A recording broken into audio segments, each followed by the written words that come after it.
तो चलिए देखते हैं उन चौंकाने वाली घटनाओं को जिनकी वजह से इतिहास में पहली बार ऐसा हुआ कि किसी देश के मौजूदा राष्ट्रपति को गिरफ्तार करके मुकदमे के लिए अमेरिका ले जाया गया।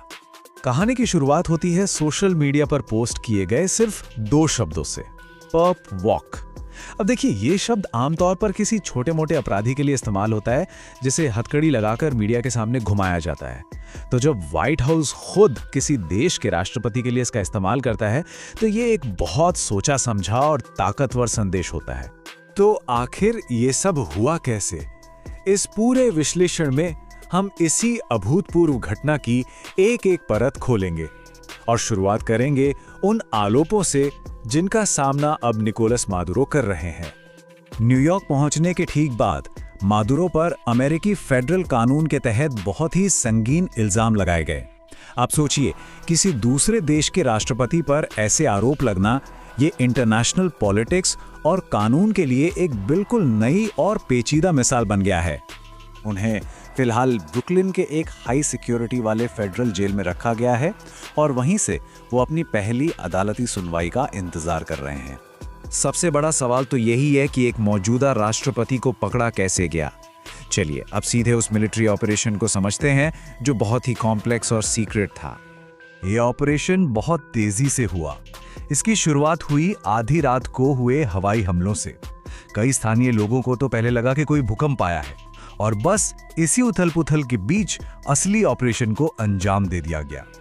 ये आंकड़ा देखिए, ये इस ऑपरेशन का स्केल बताता है। मादुरो को उनकी गिरफ्तारी के बाद कराकस से न्यूयॉर्क तक करीब 3,300 किलोमीटर दूर ले जाया गया। इससे आप अंदाजा लगा सकते हैं कि यह मिशन लॉजिस्टिक्स के हिसाब से कितना मुश्किल रहा होगा। उनका यह सफर कई हिस्सों में पूरा हुआ। पहले उन्हें हेलीकॉप्टर से एक अमेरिकी जंगी जहाज पर ले जाया गया, फिर वहां से क्यूबा में अमेरिकी नेवल बेस ग्वांतानामो बे, फिर एक दूसरे प्लेन में बिठाकर अमेरिका लाया गया और आखिर में न्यूयॉर्क पहुंचने के बाद हेलीकॉप्टर से मैनहट्टन ले जाया गया। अब सवाल ये है कि किसी दूसरे देश के राष्ट्रपति के खिलाफ इतनी बड़ी कार्रवाई को सही कैसे ठहराया गया। आइए देखते हैं कि व्हाइट हाउस ने इस जबरदस्त एक्शन के पीछे क्या वजह बताई। राष्ट्रपति ट्रंप ने इस ऑपरेशन को वेनेजुएला के लोगों के लिए आज़ादी की लड़ाई जैसा दिखाया, मतलब एक तरह से मुक्ति का नैरेटिव दिया गया। वैसे लैटिन अमेरिका में अमेरिकी दखल के इतिहास को देखें तो इस तरह की भाषा का इस्तेमाल पहले भी होता रहा है। सिर्फ मादुरो को हटाना ही प्लान नहीं था। एडमिनिस्ट्रेशन ने एक पूरा खाका पेश किया कि वेनेजुएला के शासन और उसकी अर्थव्यवस्था पर सीधा कंट्रोल कैसे किया जाएगा। इस पूरी कार्रवाई को सही ठहराने के लिए एक शब्द का बहुत इस्तेमाल हुआ, नार्को टेररिस्ट। ये एक बहुत पावरफुल पॉलिटिकल लेबल है जो ड्रग्स के खिलाफ लड़ाई और आतंकवाद के खिलाफ लड़ाई दोनों को मिला देता है। हालांकि ये जानना जरूरी है कि इंटरनेशनल लॉ में इसकी कोई साफ परिभाषा नहीं है और इसका इस्तेमाल अक्सर अपनी सहूलियत के हिसाब से किया जाता है। लेकिन मादुरो पर लगे इन आरोपों की गंभीरता पर तब सवाल उठने लगे जब व्हाइट हाउस ने होंडुरास के एक पूर्व राष्ट्रपति को माफ कर दिया। और जानते हैं उन पर इल्जाम क्या था? वही नार्को टेररिस्ट होने का। इस एक कदम ने अमेरिकी पॉलिसी में एक साफ साफ विरोधाभास खड़ा कर दिया। तो व्हाइट हाउस जो दावे कर रहा है और वेनेजुएला में जो असलियत है उसमें कितना फर्क है? चलिए अब जरा जमीनी हालात पर एक नजर डालते हैं। दोनों में जमीन आसमान का फर्क है। एक तरफ व्हाइट हाउस आजादी का ऐलान कर रहा है तो दूसरी तरफ कराकस की सड़कों से जो खबरें आ रही हैं वो बिल्कुल अलग हैं। वहां के लोगों के मुताबिक देश में जश्न का नहीं बल्कि डर और एक अनिश्चितता का माहौल है। देश के अंदर तो जानकारी मिलना ही लगभग बंद हो गया है। सरकारी मीडिया या तो चुप है या फिर लोगों का ध्यान भटकाने के लिए कुछ और ही दिखा रहा है। ऐसे में आम लोगों के लिए ये समझना मुश्किल हो गया है कि आखिर हो क्या रहा है, जिससे कंफ्यूजन और बढ़ गया है। इस घटना से पड़ोसी देशों की भी चिंता बढ़ गई है, खासकर कोलंबिया की, जहां पहले से ही वेनेजुएला से भागे हुए लाखों लोग शरण लिए हुए हैं। अब डर है कि ये संकट और भी गहरा सकता है। और सबसे बड़ा डर इस बात का है कि मादुरो के हटने से जो एक पावर वैक्यूम यानी सत्ता का खालीपन बना है, उसे भरने के लिए कई हथियारबंद और क्रिमिनल ग्रुप्स आपस में भिड़ सकते हैं। अगर ऐसा हुआ तो हिंसा की एक नई और खतरनाक लहर शुरू हो सकती है। ये सब हमें सबसे बड़े और सबसे अहम सवाल पर ले आता है, अब आगे क्या होगा? इस सवाल का कोई सीधा जवाब नहीं है। मादुरो के हटने के बाद देश एक गहरे राजनीतिक संकट में फंस गया है कि अब सत्ता पर किसका हक है। इस वक्त देखिए, लीडरशिप के लिए कम से कम 3 बड़े दावेदार हैं।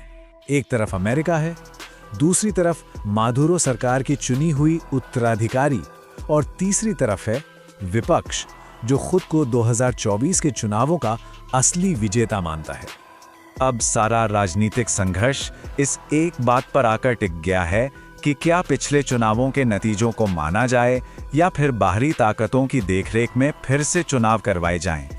कई लोगों को डर है कि नए चुनाव निष्पक्ष नहीं होंगे। तो कुल मिलाकर एक नेता को पकड़ने से वेनेजुएला की समस्या सुलझी नहीं है, बल्कि इसने एक पूरे देश और उस पूरे इलाके को एक और भी गहरी अनिश्चितता में ढकेल दिया है, जिसका भविष्य क्या होगा ये अभी कोई नहीं जानता। सोचिए क्या हो अगर अमेरिका किसी दूसरे देश के राष्ट्रपति को पकड़ने के लिए एक सीक्रेट मिलिट्री ऑपरेशन चला दे।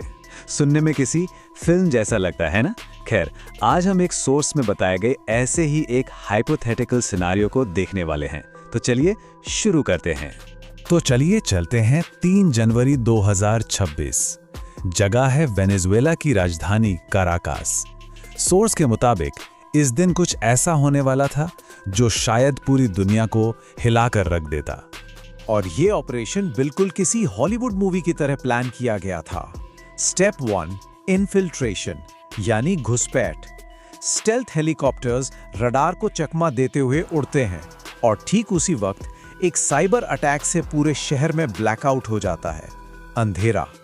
फिर आता है स्टेप 2, एंट्री। डेल्टा फोर्स के कमांडोज सीधे प्रेसिडेंशियल पैलेस पर उतरते हैं और बिल्डिंग के अंदर घुस जाते हैं। और फिर सिर्फ 5 मिनट के अंदर step 3, capture. President Nicolas Maduro, जो एक सेफ रूम की तरफ भागने की कोशिश कर रहे थे, उन्हें पकड़ लिया जाता है। सब कुछ मिनटों में खत्म। लेकिन इस पूरे ऑपरेशन की सबसे हैरान करने वाली बात शायद अमेरिकी राष्ट्रपति का रिएक्शन था। सोर्स के मुताबिक जब डोनाल्ड ट्रंप से इस ऑपरेशन के बारे में पूछा गया तो उन्होंने कहा, यह तो बिल्कुल टीवी देखने जैसा था। मतलब सोचिए, एक देश के प्रेसिडेंट को पकड़ने का ऑपरेशन और रिएक्शन ऐसा जैसे कोई एक्शन फिल्म चल रही। इस हाइपोथेटिकल मिशन को नाम दिया गया था ऑपरेशन एब्सोल्यूट रिजॉल्व। और ये जो पूरी नाटकीय घटना हुई, इसके बाद सोर्स 2 बहुत बड़े सवाल हमारे सामने रखता है। पहला, ये ऑपरेशन आखिर किया ही क्यों गया? और दूसरा, इस एक घटना का पूरी दुनिया के इंटरनेशनल ऑर्डर पर क्या असर पड़ेगा? यही 2 सवाल हैं जिनके जवाब हम आज ढूंढने की कोशिश करेंगे। तो सबसे पहले देखते हैं कि ऑफिशियल कहानी क्या थी, मतलब दुनिया को क्या बताया गया। अमेरिकी एडमिनिस्ट्रेशन के हिसाब से ये एक नार्को टेररिस्ट के खिलाफ, यानी एक ड्रग्स बेचने वाले आतंकवादी के खिलाफ एक सीधी कार्रवाई थी। देखिए, ऑफिशियली निकोलस माडुरो पर न्यूयॉर्क में बहुत गंभीर चार्जेस थे, जैसे नार्को टेररिज्म की साजिश, कोकीन इंपोर्ट करने की साजिश और हथियारों से जुड़े आरोप। तो मतलब कागज पर देखें तो ये मामला एक लॉ एनफोर्समेंट एक्शन जैसा लगता है। लेकिन सोर्स के मुताबिक ये तो सिर्फ दिखावे की कहानी थी। असली कहानी, असली मकसद कुछ और ही था। और वो कहानी जुड़ी है तेल से। ये जो चार्ट है ना, ये पूरी कहानी को एक नए नजरिए से दिखाता है। वेनेजुएला के पास दुनिया का सबसे बड़ा प्रूवन ऑयल रिजर्व है, 303 बिलियन बैरल। ये सऊदी अरब और ईरान से भी ज्यादा है। अब जरा सोचिए, जिस देश के पास इतना तेल हो, क्या उसके खिलाफ ऑपरेशन की वजह सिर्फ ड्रग्स हो सकती है? ये आंकड़ा उस ड्रग्स वाली थ्योरी पर एक बहुत बड़ा सवाल खड़ा कर देता है। इसको समझने के लिए हमें थोड़ा सा इतिहास में जाना होगा। देखिए, 1922 में वेनेजुएला में तेल की खोज हुई और 1963 तक तो हालात इतने अच्छे थे कि प्रेसिडेंट केनेडी वेनेजुएला को अमेरिका का सबसे अच्छा दोस्त कहते थे। लेकिन फिर 1999 में ह्यूगो चावेज पावर में आए और यहीं से सब कुछ बदलने लगा। 2001 में वेनेजुएला ने एक ऐसा कानून पास किया जिसने देश के सारे तेल भंडारों को सरकारी संपत्ति घोषित कर दिया। और बस 2005 आते आते अमेरिका ने वेनेजुएला पर आर्थिक पाबंदियां लगा दी।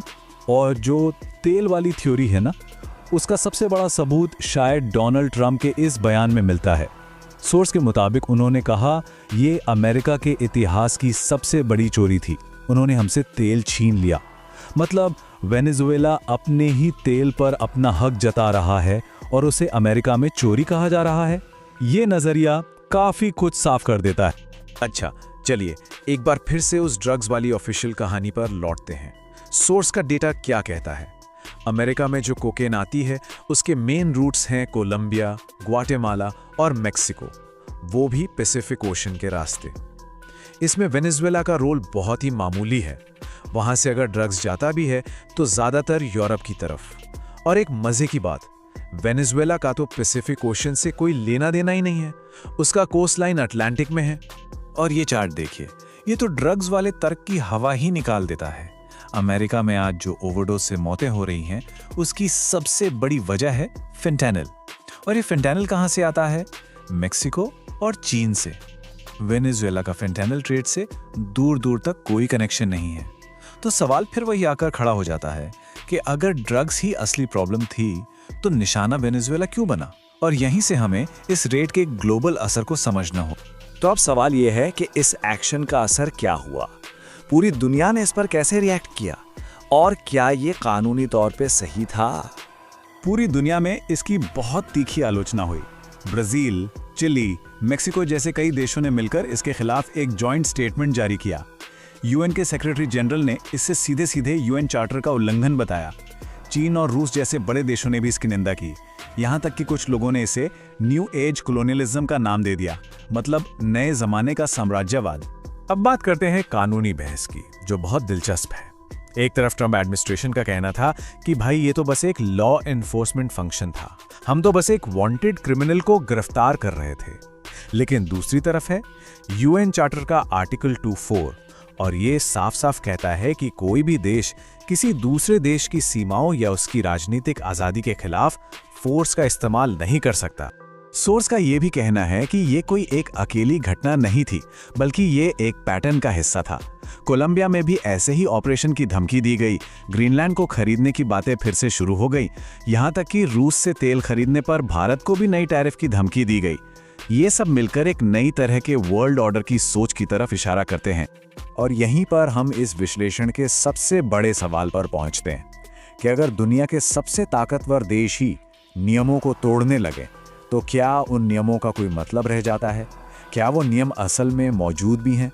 ये एक ऐसा सवाल है जो आज के इंटरनेशनल रिलेशंस की बुनियाद पर चोट करता है और यकीनन सोचने के लिए एक बहुत जरूरी। कभी सोचा है कि एक विशाल हाथी, एक लेदर वॉलेट और कह सकते हैं यूनिवर्स के बड़े बड़े रहस्यों में आखिर क्या कनेक्शन हो सकता है?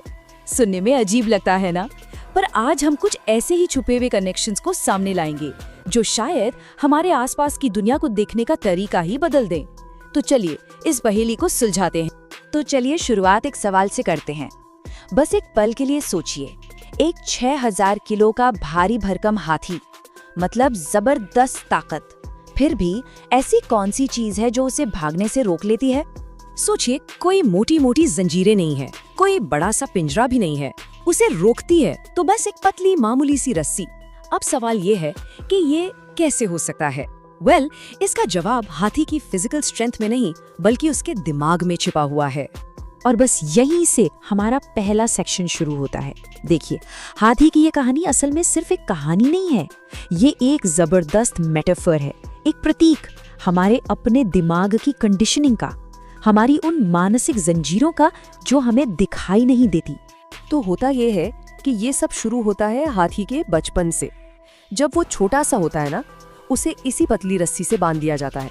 अब वो बच्चा है तो अपनी पूरी जान लगा देता है छूटने के लिए, लेकिन जाहिर है नाकाम रहता है। सैकड़ों हजारों बार कोशिश करने के बाद उसके दिमाग में एक बात बैठ जाती है कि ये रस्सी मुझसे ज्यादा ताकतवर है। और बस यही एक यकीन उसे बड़ा और ताकतवर होने के बाद भी दोबारा कोशिश तक नहीं करने देता। और सच कहूं तो यही इस पूरी कहानी का निचोड़ है। असली जंजीर वो रस्सी है ही नहीं। असली जंजीर तो वो यकीन है जो उसके दिमाग में बन चुका है। ये बंधन फिजिकल नहीं, मेंटल है। ये बात सोचने पर मजबूर करती है ना कि हम सबकी जिंदगी में ऐसी कौन सी अदृश्य रस्सियां हैं, कौन से पुराने यकीन हैं जो हमें अपनी असली काबिलियत को पहचानने से या आजमाने से रोक रहे हैं। तो चलिए अब इन लिमिटेशंस की बात से आगे बढ़ते हैं। अब उन पॉसिबिलिटीज को देखते हैं जो तब सामने आती हैं जब हम इन मेंटल बैरियर्स को चैलेंज करते हैं। मैक्स प्लैंक की कहानी को ही ले लीजिए। उनके प्रोफेसर ने क्या कहा कि भाई फिजिक्स में अब कुछ नया खोजने के लिए बचा ही नहीं है, सब कुछ डिस्कवर हो चुका है। लेकिन प्लैंक का जवाब था, मुझे तो बस इसके फंडामेंटल्स सीखने हैं। वो सिर्फ अपनी क्यूरियोसिटी के लिए पढ़ना चाहते थे। और नतीजा, उन्होंने क्वांटम थ्योरी की खोज कर डाली, एक ऐसी थ्योरी जिसने साइंस की दुनिया को हमेशा के लिए बदल दिया। और हाँ, इसके लिए उन्हें नोबेल प्राइज भी मिला। ये हमें एक बहुत जरूरी बात सिखाता है। देखिए, हर चीज का अपना एक खास काम होता है ना। एक उस तरह कितना भी तेज क्यों ना हो, उससे पेड़ नहीं काट सकते, और एक कुल्हाड़ी कितनी भी मजबूत हो, उससे कोई शेव नहीं कर सकता। दोनों ही अपनी अपनी जगह पर बेस्ट हैं। तो पॉइंट ये है कि सक्सेस का मतलब हर चीज में अच्छा होना नहीं है। असली सक्सेस तो अपनी यूनिक टैलेंट को पहचानने और उसे सही जगह, सही काम में इस्तेमाल करने से मिलती है। ओके, तो अब अपने अंदर की दुनिया से जरा बाहर की दुनिया में आते हैं। पता है, जैसे हम कभी कभी अपनी काबिलियत को अंडर एस्टिमेट कर लेते हैं, ठीक वैसे ही हम अक्सर अपने आसपास की चीजों को भी गलत समझ बैठते हैं। एक छोटा सा एग्जाम्पल लेते हैं, जेन्युइन लेदर। हम में से ज्यादातर लोग क्या सोचते हैं कि वाह, ये तो बेस्ट क्वालिटी का साइन है। पर सच पता है क्या है? असल में लेदर की क्वालिटी रैंकिंग में ये तीसरे नंबर पर आता है। सबसे अच्छी टॉप क्वालिटी होती है फुल ग्रेन लेदर। अच्छा, होटल और मोटेल, क्या कभी सोचा है कि इन दोनों में क्या फर्क है? देखिए, होटल जो होते हैं वो फुल सर्विस देते हैं और अक्सर लंबे स्टे के लिए डिजाइन किए जाते हैं। वहीं दूसरी तरफ मोटेल, जिसका पूरा नाम है मोटर होटल, खास तौर पर कार या बाइक से ट्रैवल करने वालों के लिए बने होते हैं, मतलब छोटे और कैजुअल स्टे के लिए। और अब मोटेल से जुड़ा एक ऐसा फैक्ट जो शायद चौंका दे। क्या आप जानते हैं कि अमेरिका के लगभग 1/3 1/3 मोटेल्स के मालिक वो लोग हैं जिनका सरनेम पटेल है? जी हाँ, ये एक पूरे समुदाय की मेहनत और कामयाबी की एक कमाल की कहानी है। चलिए अब जरा चीजों की कीमतों पर आते हैं। आपने मार्कअप शब्द तो सुना ही होगा। इसका मतलब बहुत सिंपल है, किसी चीज को बनाने में जो खर्चा आया और कंपनी उसे जितने में बेच रही है उसके बीच का फर्क। सीधी भाषा में कहें तो कंपनी का प्रॉफिट। तो अब जरा सोचिए, दुनिया का सबसे महंगा पानी जिसकी एक बोतल की कीमत है $60,000, इंडियन रुपीस में ये हुए करीब 50 लाख। तो क्या लगता है इस पर कंपनी कितना प्रॉफिट यानी मार्कअप रखती होगी? तो तैयार है सुनने के लिए? इस पर मार्कअप है 2,80,000%। I repeat, 280,000%। ये एक परफेक्ट एग्जाम्पल है कि कैसे ब्रांडिंग और मार्केटिंग किसी चीज की कीमत को उसकी असली लागत से पता नहीं कितना गुना ज्यादा बढ़ा सकती है। ओके, तो अब चलते हैं हमारे फाइनल सेक्शन की तरफ। यहाँ हम बात करेंगे नेचर की, प्रकृति की, कुछ ऐसी हैरान कर देने वाली सच्चाइयों की जो हमारी कल्पना से भी परे हैं। ब्लू व्हेल के बारे में सोचते हैं। जब इसका बच्चा पैदा होता है तो उसका वजन होता है करीब 3,000 किलो, लेकिन जब वो पूरी तरह से बड़ा हो जाता है तो उसका वजन पहुंच जाता है 1.5 लाख किलो तक। ये ग्रोथ मतलब अनबिलीवेबल है। और इससे भी ज्यादा हैरान करने वाली बात तो ये है कि अपनी जिंदगी के पहले साल में एक ब्लू व्हेल का बच्चा सिर्फ अपनी माँ का दूध पीकर हर रोज 50 किलो वजन बढ़ाता है। जी हाँ, एवरी सिंगल डे। अब जरा चीन के हाउतुआन गांव की बात करते हैं। एक जमाने में यहाँ 2000 से ज्यादा परिवार रहते थे। मछुआरों का गांव था ये, लेकिन फिर लोग इसे छोड़कर चले गए और आज प्रकृति ने इस पूरे गांव को वापस अपने कब्जे में ले लिया है। हर घर, हर गली हरी भरी लताओं से ढकी हुई है। ये किसी फैंटेसी मूवी का सेट नहीं है, ये एक असली जगह है। और आखिर में एक ऐसे जीव से मिलते हैं जो फिजिक्स के नियमों को ही धत्ता बताता लगता है, स्विफ्ट बर्ड। बस कल्पना कीजिए, ये पक्षी 10 महीने तक बिना जमीन पर पैर रखे लगातार उड़ सकता है। खाना पीना हवा में, सोना वो भी हवा में, और तो और मेटिंग भी हवा में ही होती है। मतलब इसकी तो पूरी जिंदगी ही एक नॉन स्टॉप फ्लाइट। तो हाथी के उस अदृश्य रस्सी से लेकर जेन्युइन लेदर के सच तक हमने देखा कि ये दुनिया वाकई ऐसी छिपी हुई सच्चाइयों से भरी पड़ी है जो अक्सर हमारी सोच को चैलेंज करती हैं।